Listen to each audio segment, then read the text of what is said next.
but very few states, Attorney General, very few states that are willing to stand up and fight back. I mean, I think I'm surprised that, the amount that have joined you, but we're still seeing so many states where the governors, where their own attorney generals have seceded to the federal government, all of their rights.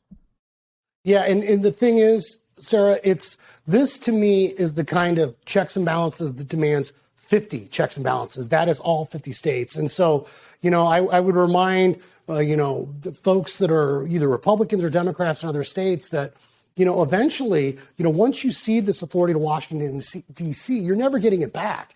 And, this latest threat by the Biden administration involves education. Right. And, I've raised this question many a time is that, why do we have the federal government doing so much in when it comes to education? I mean, education was clearly something that was supposed to be left up to the localities and even to the states. It's not a Washington, D.C. problem. And as a result of that, when you let Washington, D.C. in and then they dangle all this money over the states, you end up with administrations trying to subsidize critical race theory or trying to mandate vaccines and masks in schools. And so that's where you get those unintended consequences. And, we need to be pushing back very strongly on this. And, just last week, Sarah, and the media is not covering this. Right. Last week, we had an argument at the Ninth Circuit Court of Appeals about Secretary Yellen and the Biden administration saying that states that got COVID relief money can't cut state taxes. And this, once again, is an important concept on federalism. I ask everyone listening, why is it that the federal government can send out $1,400 stimulus checks to people, right, but the state of Arizona can't cut taxes by $1,400? And I would submit to you is that's because it's all about a concentration of power in Washington, D.C., and the Biden administration and the progressive left trying to get as many people as possible dependent on that central authority. So let me ask you this. How serious of a situation are we in right now? Because even when I talked to Attorney General Ken Paxton, he was talking about what was happening here in the state of Texas, my home state now.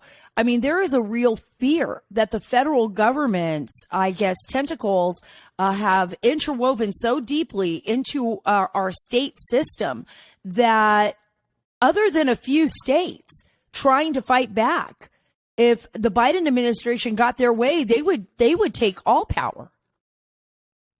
Yeah, I think this is the progressive left and, the neo-Marxist dream has always been about that, concentrating that power. And then you'd have that elite, progressives, the people that they think are the smart people basically running the economy and running our lives. And so this is something that's, Marx and, the progressive movement 100 years ago was really into. And we have seen that historically, what it ultimately does is lead to tyranny and oppression. And, so we as the people, it's a republic if we can keep it.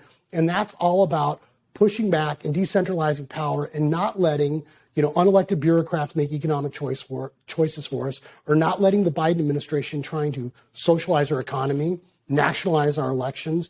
And now they basically want to, control our local schools. And so I think these are very, very dangerous times. And, not to get too political here, but it's one of the reasons why, I'm running for the Senate. Right. I don't like politics. I think Washington, D.C. is where good ideas go to die, Sarah. But at the end of the day, we need people in D.C. to say, this isn't the job of the federal government. We shouldn't be doing this. And there's not enough people in Washington, D.C. that understand it's not the role of the president and Congress to try to solve every problem in Phoenix, Arizona, or Pine Top, or right. Sierra Vista, Arizona.